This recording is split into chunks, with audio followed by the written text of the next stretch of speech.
busty suburban housewives, very realistic, to giant, intelligent, intergalactic spiders. Hello strangers, I'm Libby.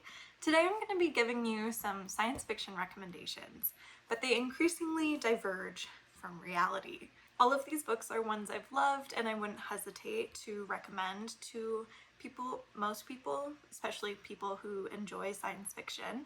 The first book on this list at the very start of reality. This stop on the scale is Busty Suburban Housewives. You can probably guess from the name of this scale, it's The Stepford Wives by Ira Levin. The Stepford Wives follows a woman and her husband, and they move from the city into suburbia. When they first get there, the woman's feeling out of place. She is very politically involved. She likes to talk about feminism. She likes to interact and have intelligent conversations with her friends and her neighbors and the men in the community. But there's something about this new neighborhood that they live in where she isn't being fulfilled in that way. All of her neighbors spend a lot of time doing chores and taking care of the children and just basically being proper 1950s, 60s stereotypical housewives. So the woman's husband is actually very supportive of her and her interests and the feminism that she espouses. It's a really interesting dynamic, especially because they're quite a different couple from the other people we're seeing in the neighborhood. And so the main character, she is kind of on a quest to make a friend. She wants to feel welcome and at home in her new neighborhood. While she's on this journey to find someone that has common interests with her, her husband joins a gentleman's club, which is very out of character for him because he's been so supportive about her, let's say, not quite stereotypical white picket fence qualities.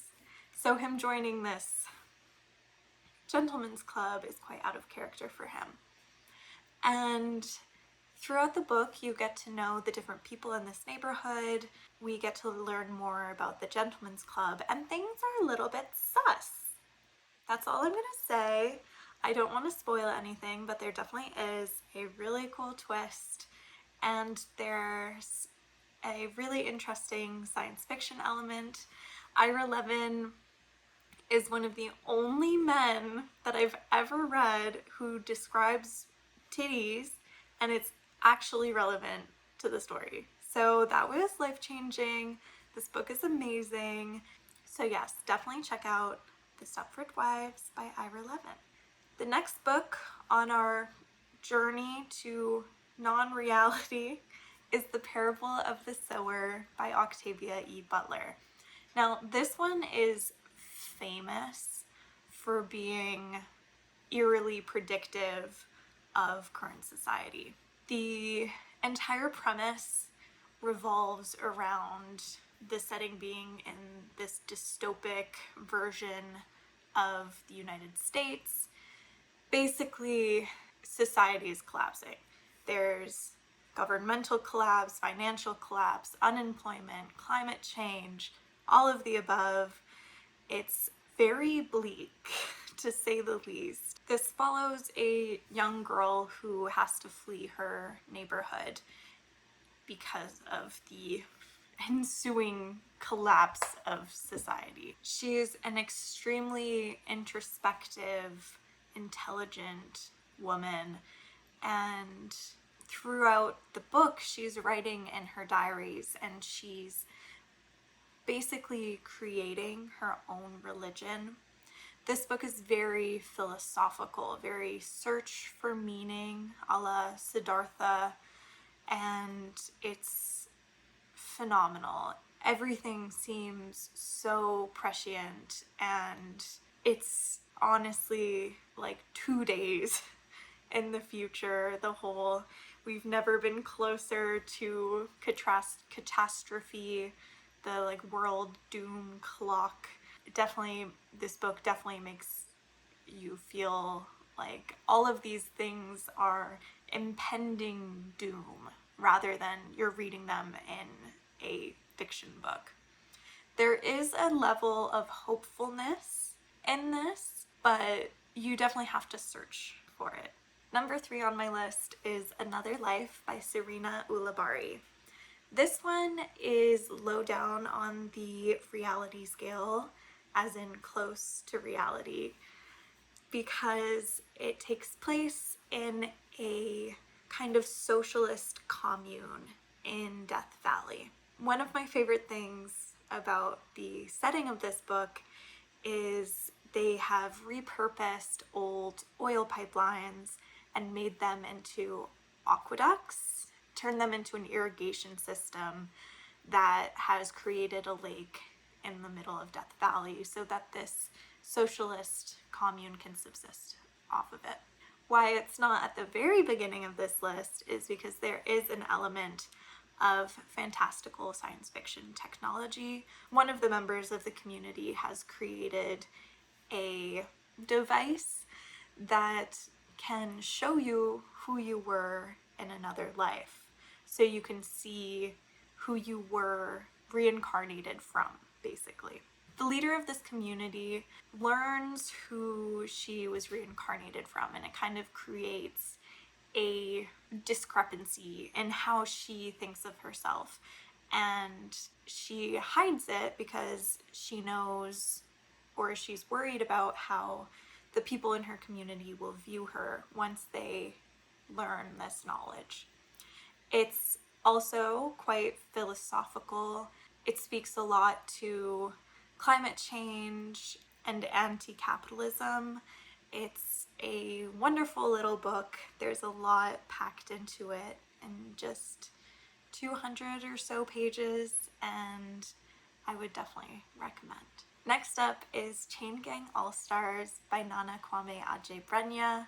This one has been super popular this year. It just came out, I think, in January or March of 2023, and it's amazing.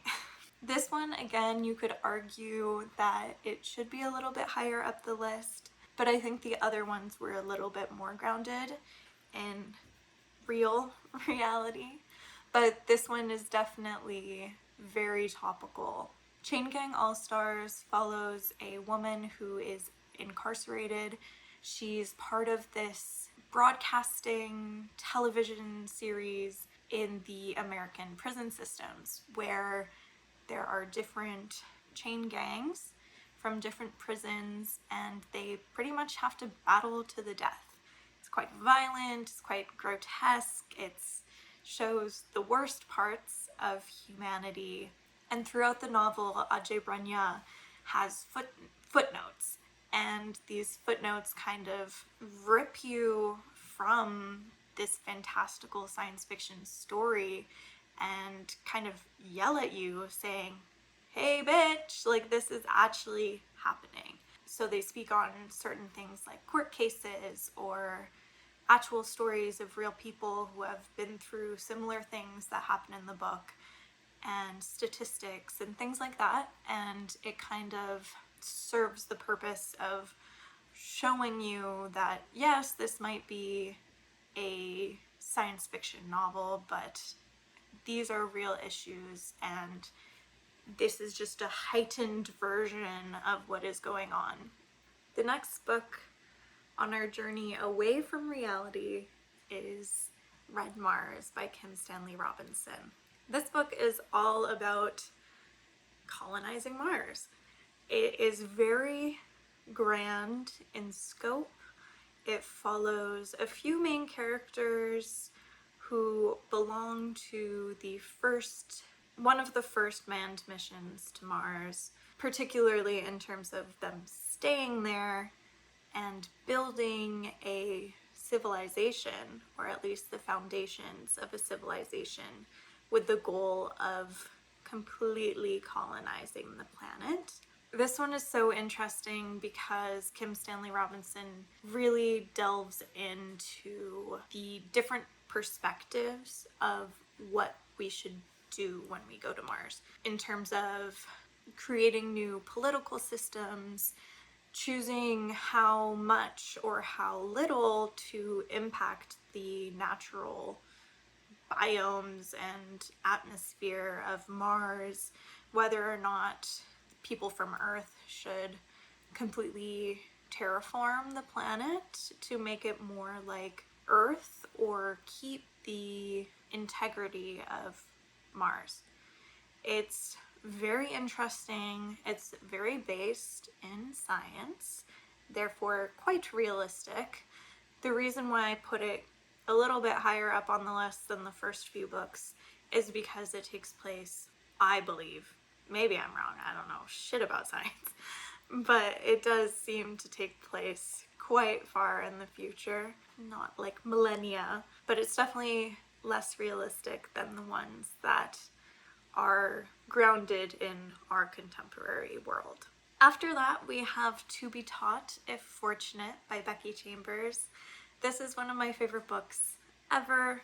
It's Becky Chambers. She's incredible. It follows a scientist through time and space.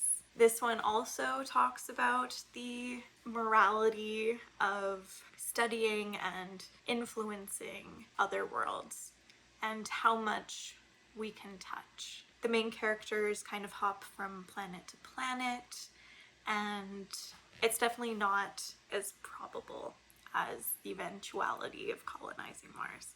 Next up is The Fifth Season by N.K. Jemisin. This one's quite high up on the list because it's more of a fantasy science fiction than a pure science fiction. It takes place in a world that often has climate catastrophes, and in the first book we are seeing the beginning of a new catastrophe.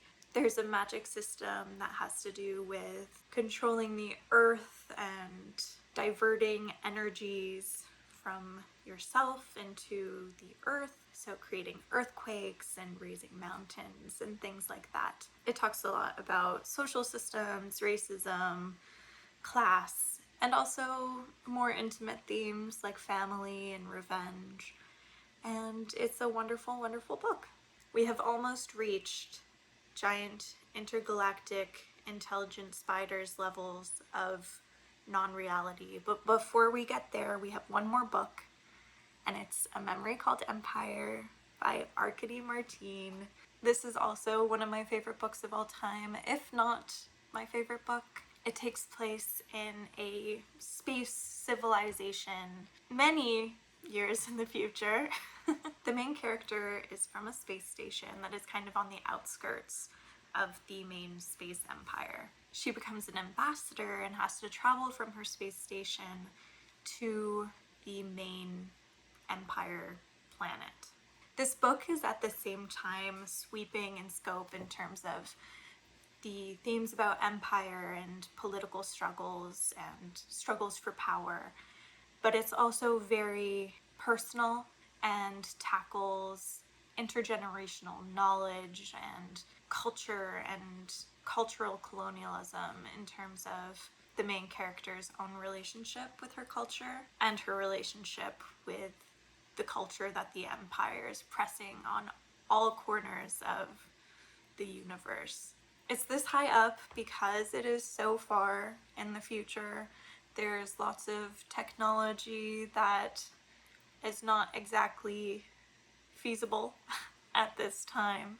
And the world that Martine creates is just stunning. Her writing is some of the best writing I've ever read in my life. She's so poetic, and she has a real understanding of language, the rules of language, how to break the rules of language. This book is just a treat. And last, we have broken through reality to our very last scale section.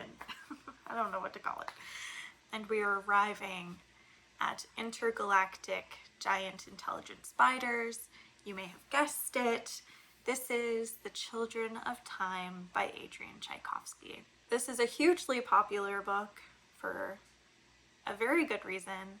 It follows the evolution of a race of intergalactic giant intelligent spiders. We follow the last remnants of humanity as they dive into deep space on the quest to find a new habitable planet. But when they get to a potential new habitable planet, habitable planet, they have a little surprise. And the surprise is not so little. They're actually huge spiders. This story is told with two main stories in tandem. One is the story of the human civilization as they journey through space and they come across this planet and they're kind of figuring out what the fuck they should do. And the other side is the complete evolution of these spiders, starting from the equivalent of our Stone Age. And you see how these spiders create their own civilization, creating language, learning mathematics, building huge cities. And it's all done like on the basis of spider bodies. So how spiders think and how they act and how they speak is so different from how humans do all of these things. But it's really based in biology, and it's so fascinating. This is the last stop on our quest for unreality because, I don't know, there's just something about giant intelligent space spiders that, I don't know, I've never seen one, so. Anyways, these are all really, really amazing books. I hope you read them. Science fiction is so good, no matter if it's based in our world and very deliberately and specifically touching on topics that are relevant to how we're living today, to books that are like sweeping works of space opera, even in these scenarios where it's completely different from the world we live in today. They still have a lot to say about the world we live in today. And I think that's the amazing thing about science fiction. So thank you for watching. I hope you pick up a sci-fi book, and I'll see you later.